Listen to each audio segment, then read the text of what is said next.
Hello everyone, कैसे हो आप सब लोग। आशा करता हूँ सभी लोग बेहतरीन होंगे। और मैं हूँ आपका अपना इंजीनियर मुरलीधर जाखड़ और हम लोग पढ़ रहे हैं एनसीईआरटी क्लास 12 सब्जेक्ट मैथमेटिक्स और इसका चैप्टर नंबर 12.1।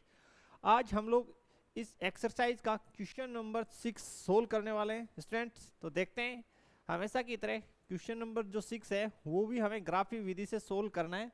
तो सबसे पहले हम लोग क्या करेंगे, हमें जो ये उद्देश्य फलन दे रखा है z is equals to x plus 2y, इसका न्यूनतम वैल्यू ज्ञात करना है।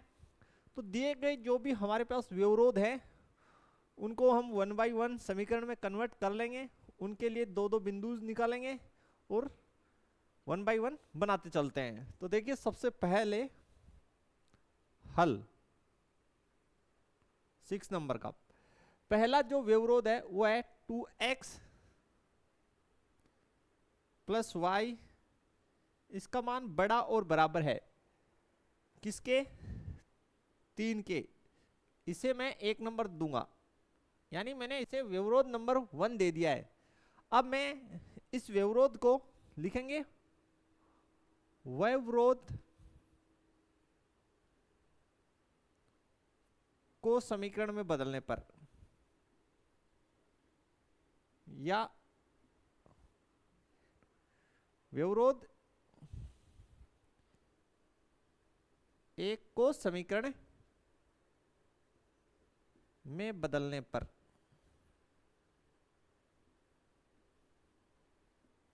तो बदलते हैं तो हमारे पास आ जाएगा 2x प्लस वाई बराबर 3 और इसे मैं इक्वेशन नंबर 2 बोलूंगा। यहां तक आप लोगों को क्लियर हो चुका है बिल्कुल। अब इस समीकरण नंबर 2 के लिए मैं दो बिंदु ज्ञात कर लेता हूं। तो देखते हैं, लिखते हैं यहां पे समीकरण 2 में x बराबर 0 हो तो, यानी जब मैं x का वैल्यू 0 ले लूं तो देखिए जब x का वैल्यू हम 0 ले लें तो 2 मल्टीप्लाई 0 प्लस वाई बराबर 3, तो y बराबर मेरे पास आ जाएगा 3। इसलिए जो बिंदु आए वो लिख लीजिए, वो आ गए 0,3। एक बिंदु ये हमारा आ चुका है। फिर हम लोग वापस दूसरा बिंदु ज्ञात करते हैं। तो लिखते हैं पुनः समीकरण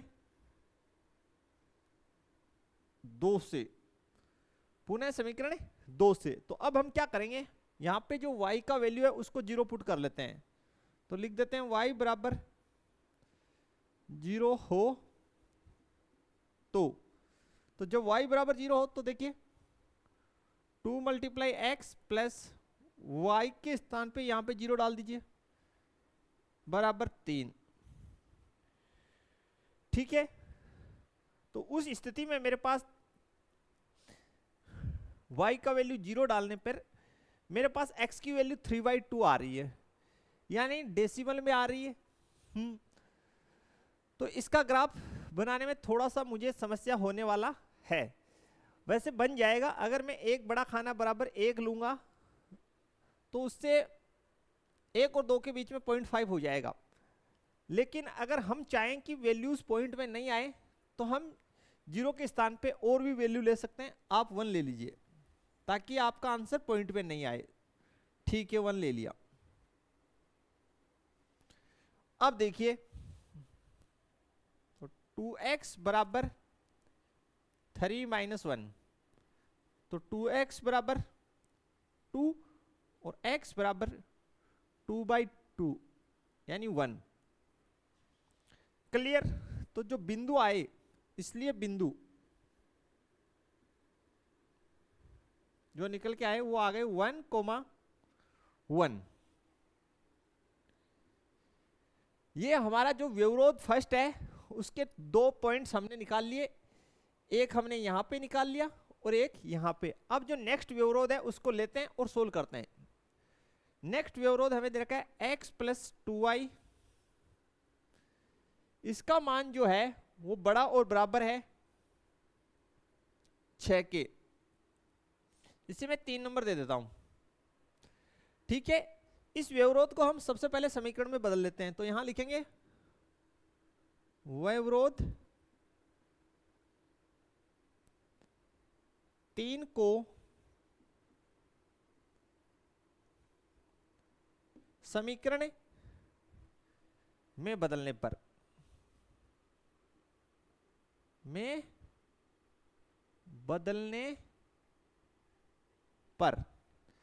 तो देखिए समीकरण में जब इसको बदलेंगे तो आ जाएगा हमारे पास x प्लस 2y बराबर 6। इसे मैं समीकरण नंबर 4 बोलूंगा। अब मैं यहां से पॉइंट्स निकाल लेता हूं। तो लिखते हैं समीकरण 4 में जब x बराबर 0, यानी हम x बराबर 0 पुट करें तो देखिए 0 plus 2y is equal to 6, या यहां से हम लिख सकते हैं 2y बराबर 6 और यहां से हो गया y बराबर 6/2। ठीक है, तो यहां से y का वैल्यू देखिए आपके पास कितना आ गया, आप कहेंगे सर y का 3 आ गया। ठीक है, तो बिंदु क्या बन गए आपके, इसलिए जो बिंदु बन गए आपके देखिए x का 0 और y का 3। x का कितना बना स्टूडेंट, आप कहेंगे सर 0, बिल्कुल x का 0 बन गया और y का बन गया आपका 3।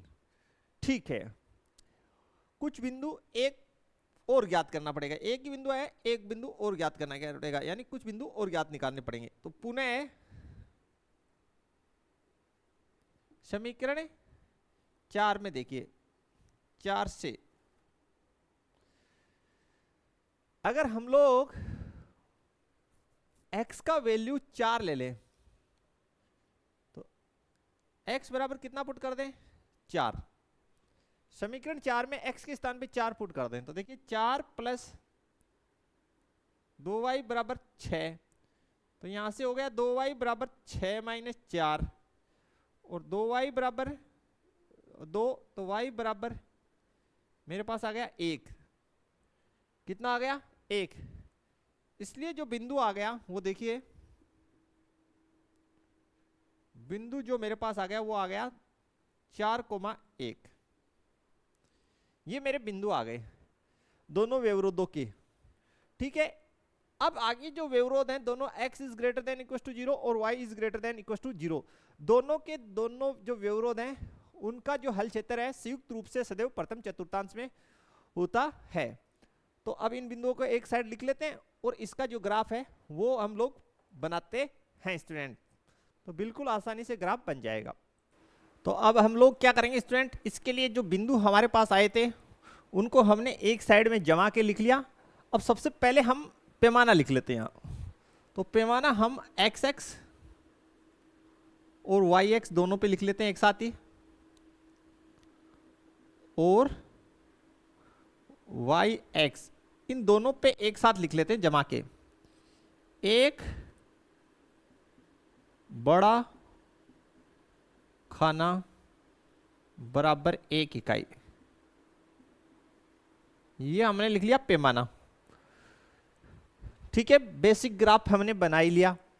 अब हम 1 बाई 1 करके जो इसके जो बिंदु हैं उनको इस ग्राफ पे बना देते हैं। पहला बिंदु देखिए 0,3, तो x का कोऑर्डिनेट 0 है, इसका मतलब ये बिंदु जो है 0,3 ये y पे होगा, ये रहा।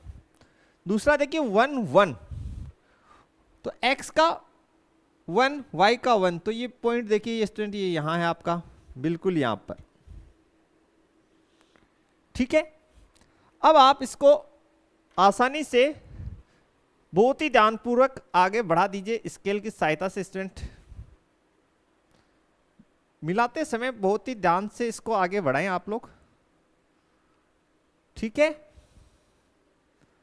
तो क्योंकि मेरे पास जो है ग्राफ पेपर था नहीं तो कुछ समस्या है, तो इसको थोड़ा सा बिल्कुल आराम से मैं इसको बना देता हूं यहां पे। ठीक है, अब हम इसे मिला देते हैं, बिल्कुल ध्यान से मिलाइएगा। ये मैंने इसको मिला दिया भाई। ठीक है, इसको आप व्यवरोध को नाम दे दीजिए। जो इसका है वो है 2x प्लस वाई का मान बड़ा और बराबर है 3 के। और ये जो बिंदु आपका यहां पे आया, ये इसको आप a नाम दे दीजिए, जिसके निर्देशांक 0,3 है।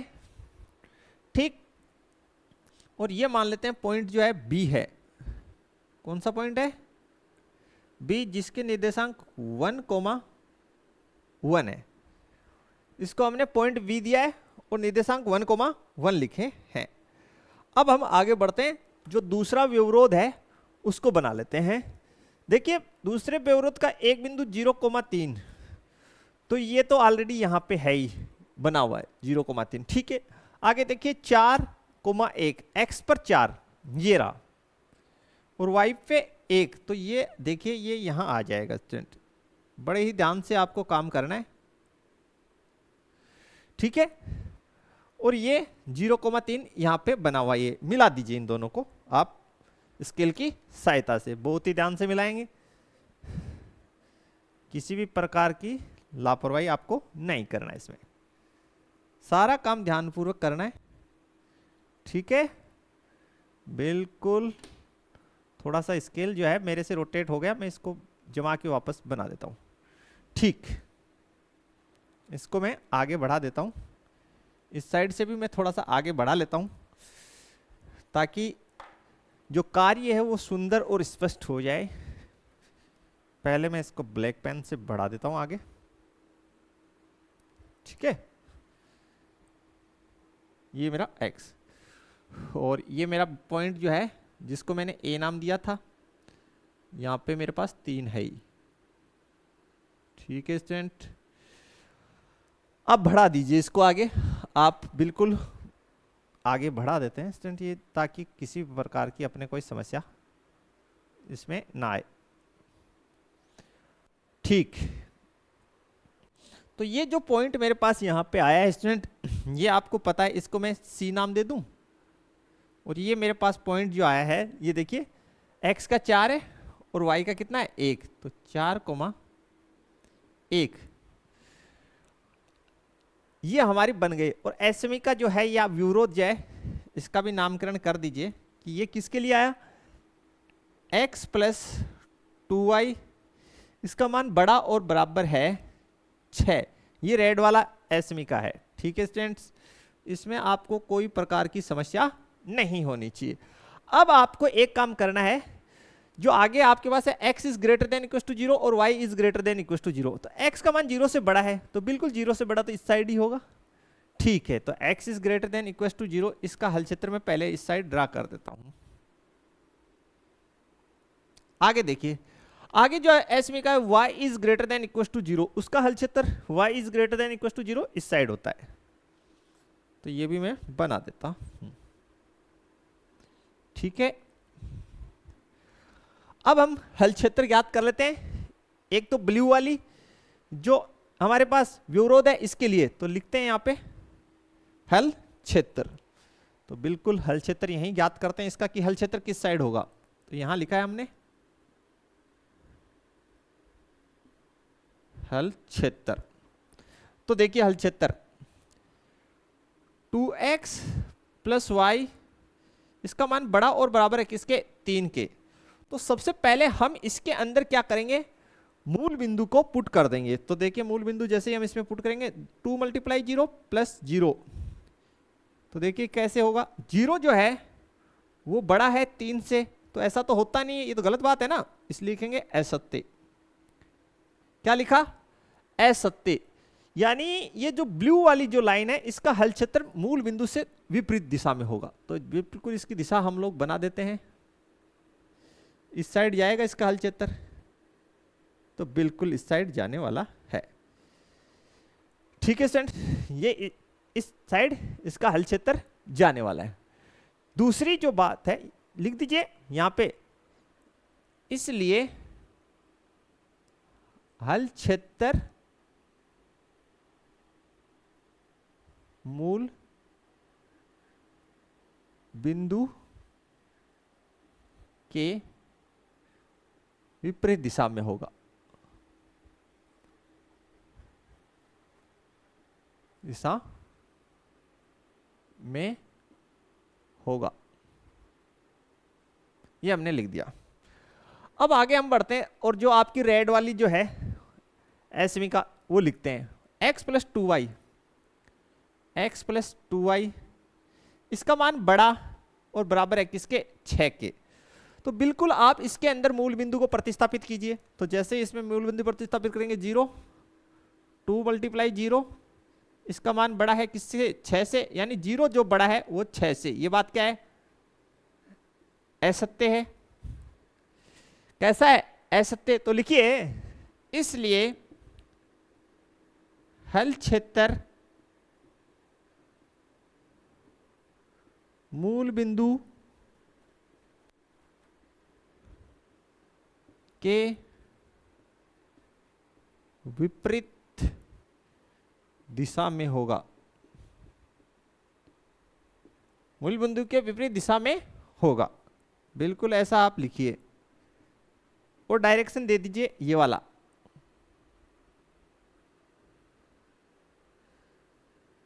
ठीक है स्टूडेंट्स, ये वाला डायरेक्शन आप दे दीजिए। दे दिया। अब बात आती है कि भाई ये जो चारों के चारों जो विवरोध हैं इनका संयुक्त रूप से जो हल क्षेत्र होगा वो कौन सा होगा। देखिए ये वाला जो हल क्षेत्र है ये किसी का नहीं हो भाई, ये एक तो x is greater than equal to 0 और y is greater than equal to 0, इन दोनों के लिए ही है ये वाला, बाकी इन दोनों के लिए नहीं होगा। ये वाला हल क्षेत्र नहीं हो सकता क्योंकि इसमें जो ये रेड वाली लाइन है इसका हल क्षेत्र सम्मिलित नहीं है। ठीक है, चारों का होना चाहिए। ये वाला हो जाएगा। बोला सर क्यों, क्योंकि ये आगे जाके ये जो ब्लू वाली लाइन है इसका हल क्षेत्र भी तो आगे तक बढ़ेगा, आगे तक, तो यहां से आगे इसमें सम्मिलित हो जाएंगे चारों, x इज ग्रेटर देन का भी और y इज ग्रेटर देन का भी और इसका भी। तो हल क्षेत्र ये होगा आपका, जिसको हम डोटेड कर रहे हैं उसमें चारों जो विवरोध हैं उसके हल क्षेत्र शामिल होंगे। बिल्कुल ये वाला जो है, ये वाला। इसमें आपके कोई कंफ्यूजन है तो आप पूछ सकते हैं, क्योंकि चारों का हल क्षेत्र जिसमें सम्मिलित होगा वही संयुक्त रूप से चारों विवरोधों का हल क्षेत्र कहलाएगा। दूसरी बात ये कि ये जो हल क्षेत्र है ये खुला व अपरिबद्ध हल क्षेत्र है। कैसा है, खुला है और अपरिबद्ध है। ठीक है, अब हम इसका टेबल बनाने वाले हैं नेक्स्ट में, बिल्कुल इसकी टेबल बनाएंगे और इसका जो न्यूनतम मान है वो ज्ञात करने का प्रयास करेंगे। ठीक है स्टूडेंट, तो सबसे पहले इसका हम टेबल बना लेते हैं। तो देखिए स्टूडेंट किस प्रकार से टेबल बनेगा। यहां पे हम लोग लिखेंगे कोणीय बिंदु, क्या लिखेंगे, कोणीय बिंदु।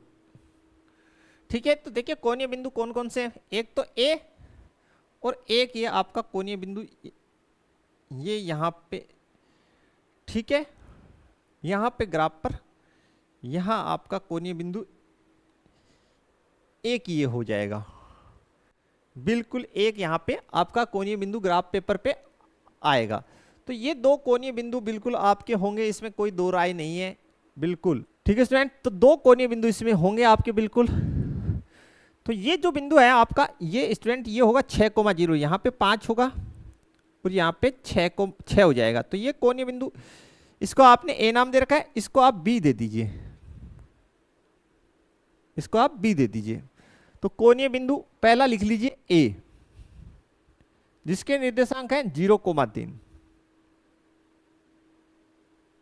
ठीक है, मैंने सिंपली जो है ब्लैक बोर्ड पे बना रखा है। जब आप इसको ग्राफ पेपर में बनाएंगे तो ये जो है यहाँ पे कट लाइन, रेड वाला जो लाइन है ये जहां पे एक्स एक्स को काटेगा वो 6 पे काटेगा। कितने पे काटेगा, 6 पे काटेगा। बिल्कुल आपके पास ग्राफ पेपर होगा उसमें एकदम एग्जैक्ट आएगा। ठीक है, तो यहाँ पे जो बी बिंदु है वो हो जाएगा 6,0। ठीक, यहाँ पे आप उद्देश्य फलन आपका जो जेड गिवन है वो लिख लीजिए तो z is equal to x plus 2y, x plus 2y। बिल्कुल इस प्रकार से आपको बड़े ही ध्यान से टेबल बनाना है। ठीक है स्टूडेंट्स, अब आपको क्या करना है कि ये जो पॉइंट्स दे रखे हैं, यानी ये जो बिंदु ए के निर्देशांक हैं, इनको उद्देश्य फलन में पुट कर दीजिए। तो x के स्थान पे 0 पुट करेंगे तो x वाला टर्म 0, y के स्थान पे 3 पुट कीजिए तो आंसर आएगा 6। ठीक है, x के स्थान पे 6 पुट करेंगे 6 हो जाएगा, y वाली टर्म में 0 डालेंगे, ये पूरा टर्म जो है 0 हो जाएगा, तो ये भी कितना आएगा 6 आएगा। आपको कैसा मान ज्ञात करना है, न्यूनतम मान ज्ञात करना है। ठीक है, और दोनों ही बिंदुओं पे क्या आ रहा है, न्यूनतम यानी सेम मान आ रहा है, दोनों ही पे ही क्या आ रहा है, न्यूनतम आ रहा है, यानी सेम मान आ रहा है, तो न्यूनतम कौन होगा, 6 होगा। अब स्टूडेंट चूंकि ये जो हमारा हल क्षेत्र है ये खुला एवं अपरिबद्ध है, तो हम लोग एक परीक्षण और करते हैं, हम लोग ये जांच करते हैं कि क्या ये जो खुला या अपरिबद्ध हल क्षेत्र है इसमें 6 से छोटा मान भी संभव है क्या। तो उसके लिए हम लोग क्या करते हैं, देखिए उसके लिए हम जो ये अपना उद्देश्य फलन होता है z मान लेते हैं, माना जो z है इसका मान छोटा है किससे, 6 से, ऐसा हम मानते हैं। ठीक है, देखते हैं तो z हमारे पास कितना है, आप कहेंगे सर x प्लस 2y, इसका मान किससे छोटा हुआ, 6 से। अब इसे हम किस में बदल लेंगे, समीकरण में बदल लेंगे यहाँ पे, तो x प्लस 2y बराबर कितना, 6। ठीक है, अब इसके लिए आप 2 बिंदु निकाल लीजिए, कितने बिंदु, 2 बिंदु निकाल लीजिए। तो मैं यहाँ टेबल बना के निकाल देता हूँ स्टूडेंट, ठीक है, ताकि मुझे ज़्यादा थ्योरेटिकली लिखना ना पड़े। तो बिल्कुल मैंने यहाँ पे टेबल बना लिया इसके लिए, और यहाँ पे मैंने x और यहाँ पे मैंने लिख दिया y। देखिए अगर मैं इसके अंदर x की वैल्यू 0 डालूं तो y का मान मेरे पास कितना आ जाएगा, y का मान आप बोलेंगे सर 3 आ जाएगा, आपके पास कितना आ जाएगा, 3 आ जाएगा। ठीक है, ठीक, अब देखिए अगर मैं y का 0 डालूं, y का कितना डालूं, 0 डालूं, ठीक है, y का 0 डाल दीजिए, तो मेरे पास x का वैल्यू कितना है, आप कहेंगे सर 6 आ जाएगा आपके पास। बिल्कुल, अब हम क्या करेंगे, इसका जो ये जो उद्देश्य फलन है इसके लिए इसको हमने पहले विरोध में कन्वर्ट कर लिया, व्यवरोध में कन्वर्ट कर लिया। ऐसा क्यों किया, ऐसा हमने इसलिए किया कि हम ये सोच रहे हैं चूंकि क्षेत्र जो है या सुसंगत हल क्षेत्र जो है वो खुला एवं अपरिबद्ध है, तो हम ये टेस्टिंग करना चाहते हैं कि क्या 6 से छोटा मान भी संभव है क्या, इसलिए हम ऐसा करते हैं। फिर हम उसको समीकरण में बदलते हैं, 2 बिंदु निकालते हैं, देखते हैं कि भाई इनमें इस हल क्षेत्र में कोई भी उभयनिष्ठ बिंदु है क्या। देखिए पहला तो 6,0, तो 6,0 ये रहा, फिर x का 0 और y का 3, तो x का 0 देखिए कहां पे होगा, ये रहा, y का 3 ये रहा, तो दोनों के दोनों जो पॉइंट हैं वो उभयनिष्ठ हैं, हाँ या ना, बिल्कुल उभयनिष्ठ हैं। ठीक, अब हम ये देखते हैं कि इसकी डायरेक्शन क्या होगी, इसकी डायरेक्शन क्या होगी, यानी सेम यही लाइन बन के आएगी। देख लीजिए कैसे कि 0,3, y पे 3 और x का 0, तो ये रहा 3,0, यही पॉइंट आया, फिर x का 6, तो x का 6 ये रहा, तो ये 6,0 यही हो जाएगा, तो यही लाइन बन के आएगा। ठीक है, अब देखिए इसका हल क्षेत्र देखते हैं, हल क्षेत्र देखते हैं, तो इसमें हम 0 डाल देंगे यहाँ पे, और यहाँ पे 2 × 0 छोटा है किससे, 6 से। ठीक है, x के स्थान पे मूल बिंदु को पुट कर दिया, y के स्थान पे मूल बिंदु को पुट कर दिया। ठीक, तो इसका क्या सॉल्यूशन आया, इसका सॉल्यूशन आया कि 0 छोटा है किससे, 6 से। ये बात क्या है, सत्य है, ये क्या है, सत्य। तो ठीक है, सत्य है, तो हल क्षेत्र किधर होगा,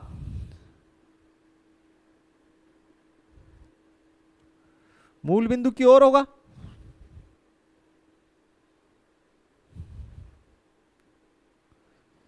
की ओर होगा, हल क्षेत्र किस साइड होगा, मूल बिंदु की ओर। तो भाई साहब जो हल क्षेत्र है वो इस साइड आएगा, मूल बिंदु की ओर, सारा का सारा इस साइड आएगा। किसके लिए, ये जो व्यवरोध हमने बनाया इसके लिए। तो कुछ कॉमन आएगा, दोनों के हल क्षेत्र में कुछ कॉमन होगा। आप कहेंगे सर दोनों के हल क्षेत्र में तो कुछ भी कॉमन हमें दिखाई नहीं दे रहा, क्योंकि बाकी का जो हल क्षेत्र है वो तो इस साइड जा रहा है और इसका हल क्षेत्र जो है इस साइड आ रहा है, ठीक है। तो दोनों में कुछ भी कॉमन हमें तो नजर नहीं आ रहा है। तो जब आपको कुछ कॉमन नहीं आ रहा है तो बिल्कुल आप लिख दीजिए, एक लैंग्वेज बना के लिख दीजिए, वो मैं यहाँ पे पुट कर देता हूँ लैंग्वेज, ठीक है। थोड़ा सा रफ कर लेते हैं और फिर लैंग्वेज को अच्छे से हम जमा के यहीं पे लिख देते हैं। तो अब बिल्कुल इसका जो लैंग्वेज है जो कैसे आपको एग्जाम में बना के लिखना है, स्टूडेंट बड़े ही ध्यान से लिखेंगे। चूंकि असमीका या विवरोध बोल सकते हैं, असमीका बोल दीजिए, एक ही बात है। जो हमने लिखा है x प्लस 2y, इसका वैल्यू है छोटा 6 से, के लिए खुले हल क्षेत्र में कोई भी उभयनिष्ठ बिंदु नहीं है,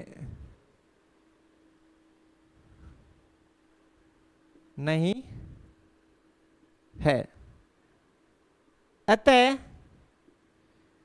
z का न्यूनतम मान 6 होगा, ठीक है 6 होगा। लेकिन कहां होगा, देखिए एक से अधिक बिंदुओं पे न्यूनतम आ रहा है तो लिखोगे होगा तथा बिंदु ए व बी